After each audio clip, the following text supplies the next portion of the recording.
And talk about Allen Robinson. That's the other player they brought in to replace Robert Woods.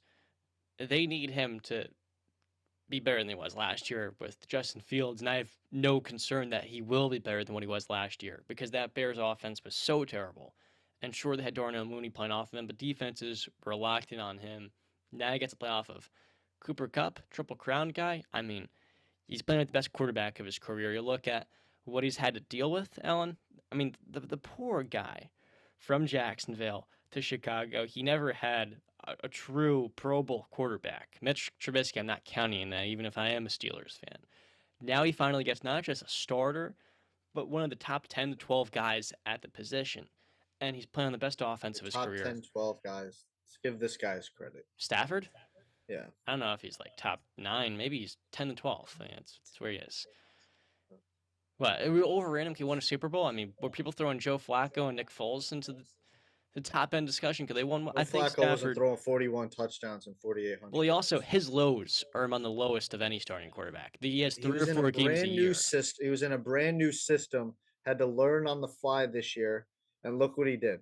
But throughout his entire career, he's had 3 or 4 weeks a season. You're like, geez, his lows are low, his highs are high. Dude, I for think the Detroit Lions. and we're just going to discount everything he did the previous 11 years. No, I'm just saying that's a pretty damn good excuse for why he's not playing up to his standards when his coach is Jim Schwartz for most of his years. Okay, I think he's top 12. I mean, we're nitpicking here. They're all in the same group. I really don't care that much about the discussion over that. He's right there. So for Allen Robinson, he came to play on the best offense of his career, the best quarterback he's ever going to have. I think for him, playing as number 2 now, there's so much less pressure on him. He can just be kind of the number 2 that they need after Robert Woods and Odell both got hurt. I think for him, this is the best opportunity he's ever going to be given. So I'm happy for him. He's finally playing a legitimate Super Bowl contender because he hasn't had that in some time. Yeah, no, I think the Rams are legit, man. Just top to bottom, and you already touched on depth. But if everybody's healthy, if their star players are healthy, if Stafford is healthy, and I believe in a second year in the system, that interception number is going to drop a bit.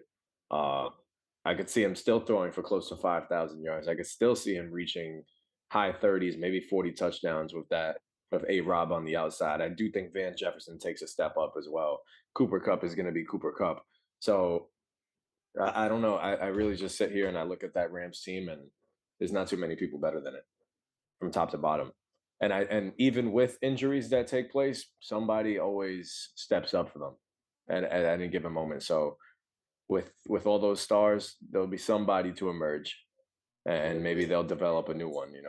One thing I want to touch on, Allen Robinson tore his ACL the one year the Jaguars were good, and he only played 1 game in 2017. So for him, I think this is awesome going to a team where you're not just a Super Bowl contender, but you're the defending champ. And last year he was awful. I mean, 34 yards a game after having 1,000 plus the last 2 years is really bad. I was not happy with him. I think I drafted him in fantasy football. So yeah, I mean, you can't be worse than 34 yards a game, even in this offense where Cooper Kupp is the main focal. But yeah, I think for him this is amazing. I'm really happy for him to get out of Chicago. Damn, this is awesome. Even Bobby Wagner too, get himself another Super Bowl. Well, this is a Ram team that I think could win. They won 12 games, I believe, last year. I could see them even winning more, possibly. Another year altogether. I think it'll be better. With a 9 to 12 best quarterback in the NFL, 100%. Yeah. So that's what he is, man. You disagree? He's top 8? No, he's not. No, he's top 5. Okay, he's proved it. I don't know. I mean, but then again, you don't value Super Bowl championships, so you have Justin Herbert probably ahead of him. That's not even proven in the NFL more than Matthew Stafford's lows, where I don't have him anywhere near my top 5. He's 10. Justin Herbert has just as many lows as Matthew. Well, he was in his first year playing Bill Belichick, and he just had a historical rookie year and an amazing second season. It was even better. Way better than Stafford just won a Super Bowl with the Los Angeles Rams. Herbert didn't have an offensive line or an offensive coordinator his first year in the NFL. And the best rookie for the first time in his career, he actually played with a team that cared about winning, and look what he did. Yeah, that's all I'm saying. He's playing an awesome team. I mean, as long as he can be pretty good. You need an awesome team to win a championship. That was the team that went to the Super Bowl with Jared Goff. I mean, I'm not discounting Matthew Stafford, but that was a really good team regardless. And how many points did they score in that Super Bowl, John? Well, Todd Gurley just didn't. They scored 3 points because Jared Goff couldn't get the job done. So they had to get rid of Jared Goff to get Matthew Stafford. But they had no running game. Now proved that if you have an elite quarterback at the position, Look what he did. I'm just saying though. I mean, he's like I 10 to do 12. think it's a little disrespectful to have him 10 to 12. I do think he's easily a top 8. I would I forgot my quarterback ranking. I think we did this already, but We did I the had top him pretty 5. high. Yeah. I've got my Top 5. rankings in my notes. I mean, if you want to have him above Justin Herbert's K1 a Super Bowl, sure, but that team's even better if they have Herbert on it. They would be better. No, they I'm just wouldn't. saying. Okay. All right. He's not. He doesn't have the experience or the leadership or the veteran presence that Matthew Stafford has. I think you forget Matthew Stafford has some of the best comebacks in his career. I think since he was drafted or something like that, he leads the league in NFL comebacks. Yeah, he's up there. I'm not forgetting. I know Matthew Stafford's very good. I'm trying to pull up my rankings right now. Okay. Elite. Yeah, I would call him elite. I have Lamar ahead of him. I have Burrow right next to him. Lamar's ahead of him. Lamar has struggles throwing the football. He's an NFL MVP, my man. He was hurt this last season. He's a winner. He's won because way he's more a dual games. threat. Yeah. Take and away the value of legs. that. What is Lamar Jackson? But you can't take away the legs. He's amazing. I'm just saying, he's the best though. running quarterback That's why he we've was ever MVP, seen. though. I don't think he should have been MVP. They won 14 games that year. What do you mean he shouldn't have won MVP? Took Stafford years to make 14 wins. He struggles throwing the football. When They you didn't even have the struggle throwing weapons on the the football, outside. He's gotten better and better each year. The year that he won MVP, it wasn't even debatable, Brandon. He does, but you even argued yourself that he doesn't need weapons on the outside. Well, in the playoffs, he does to raise the team's ceiling. The team's floor for Lamar is automatically a playoff team, but to win a Super Bowl, playoffs, he needs the elite weapons. To win a Super Bowl, you need weapons. I mean, any team. That's so obvious. Then that goes to my point where you said Matthew Stafford's on an awesome team. Well, you need an awesome team to win a Super Bowl. Yeah, I'm saying quarterbacks, like, winning's not a quarterback stat. There's so much more that goes into it. Yes, it is. And we need to have this debate later on at some point where you guys think that quarterback's not a winning stat. I don't know how you could think that when we're in the era of quarterbacks. And if you don't have an elite quarterback, you're not winning a Super Bowl. So is Joe Flacco, he's a Super Bowl MVP. Was he top 10 when he won a Super Bowl MVP? No. But he won the Super Bowl. He did it at the highest level, That's a fluke, though. He did it once. How about Eli Manning? He did it twice. Was he a top 10 quarterback to you? Have we talked about Eli Manning before? And we're not going to get into that debate before. I've laid out my argument on Eli Manning, and you guys have agreed he's not a top 10 quarterback in the league. But he won a Super Bowl. I mean, that's where you're going off. Okay, he won a Super Bowl. What did he do for those other 14 seasons? Then do we really want to get into that? What did he do for those other 14 seasons? We still got 2 more teams to preview. That's what I'm saying, though. But you want to bring up Eli Manning and compare him to Matthew Stafford. Matthew Stafford, talent level and as a quarterback is better than, I won't say leaps and bounds. That's a little disrespectful, but he's better than Eli Manning. He's leaps and bounds better than Joe Flacco as a quarterback. Yeah, that's not even debatable. I mentioned them because you talk about Super Bowl MVPs. I'm telling you, quarterback winning. He didn't win a Super Bowl MVP. Stat. Cooper Kupp won the Super Bowl. I'm saying. How about Flacco? I know. I know. Look at the transition the Los Angeles Rams made when they got Matthew Stafford. I'm not. I mean, he's awesome. I was not saying top 8. This is all right. Who is better, Patrick Mahomes, or Matthew Stafford? I'll take Mahomes. Josh Allen or Matthew Stafford? Oh, sorry, I cut you off. Matthew Stafford. Justin. Patrick Mahomes or hold on. Repeat that. Pat Mahomes or Matthew Stafford? I cut you off. Yeah, Mahomes. Now, what was the second one? Josh Allen or Matthew Stafford? Matthew Stafford. Josh Allen. Tom Brady or Matthew Stafford? Tom.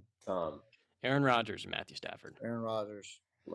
Russell Wilson or Matthew Stafford? Stafford. I take Stafford, but Russell Wilson's number 5 on my list. Ooh, okay. Deshaun Watson took a very bad team in Houston to the playoff. He's right outside my top 5. Like I said, my entire top 5 are Super Bowl champions.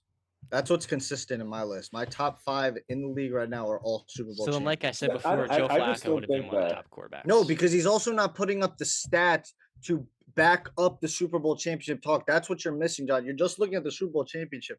I'm not just saying the Super Bowl championship.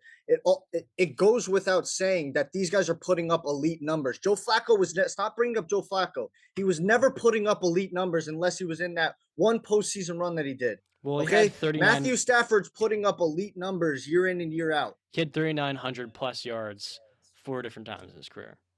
Who? Joe Flacco. He had 3,800 in 2012, 3,900. 3,800 is laughable in today's NFL. Yeah, we Yeah, but could that stop with the Joe Flacco stuff. There's no debate. There's no debate It between the really two is. quarterbacks. It's not even close. That's a freaking that's so disrespectful to Matthew Stafford to keep bringing up Joe Flacco just because they're both Super Bowl champions. I'm not When you comparing know them. that it's stupid because the But stats You're at the back putting same words into time, my behind mouth. that. I'm not comparing the two of them. What I'm Brandon, at the saying is same if Joe time, Flacco, if you're gonna have all of your top 5 quarterbacks be Super Bowl MVPs, then Joe Flacco, who was one of the No. better quarterbacks in the NFL, should have been in your top No, 12. because it goes without. You're not getting my point. You're only hearing what you want to hear. It goes without saying that they're Super Bowl champions, and look behind it. They've got the elite stats at a quarterback position to back that up. That goes without saying with those guys. I'm with Brandon on one thing. I'm not with you with the Super Bowls. Super Bowls aren't the only deciding factor in everything. I think we got to throw that out because Justin Herbert is an elite quarterback and he can easily slide into a top 5 spot at any moment. He doesn't need to win the Super Bowl to show that. But Matt Stafford, at the end of the day, said sorry, John, but he did play with the Detroit Lions. Okay, and that was a team that didn't surround him with all the talent that he needed to. He had one of And the best receivers in NFL history for Who retired majority of early his who career. because the retired team early sucked because he so played bad. for the Detroit Lions. Had him for He 7 years. retired early because the team was that trash. Think about that. Two just Hall of mentioning Fame them, man. players retired early because the team surrounding them was so bad. Let that sink in for a second. Barry Sanders didn't play Matthew Stafford. No, but I'm just But saying it's just in the pointing out career the- of the the history of the franchise. Detroit Lions. You get I'm what I'm aware. saying? I'm totally right. I'm just saying he still played with Calvin Johnson for the start of his career. He That's did all. play with Calvin Johnson. And then after that, Yeah, Golden Tate and Kenny Galladay, who he elevated. yeah, he did. Well, I with a think he's coach like elite. I Jim just don't think he's Schwartz. top 5. With a coach like Jim Schwartz. Jim Schwartz, Jim Okay. Caldwell, even though We're Caldwell Jim disagreeing Caldwell was here. good, and we can get into that later point. He should have never been fired, but he got fired early after All right, they went 10 we and get it. 6. we We're could in highlight disagreement. Matt Patricia. Can we go on to the next team in the AC North or the NFC Patricia. North? Freaking NFC Coach West, I can't Pencil. speak. Coach Pencil was coaching Matthew Stafford.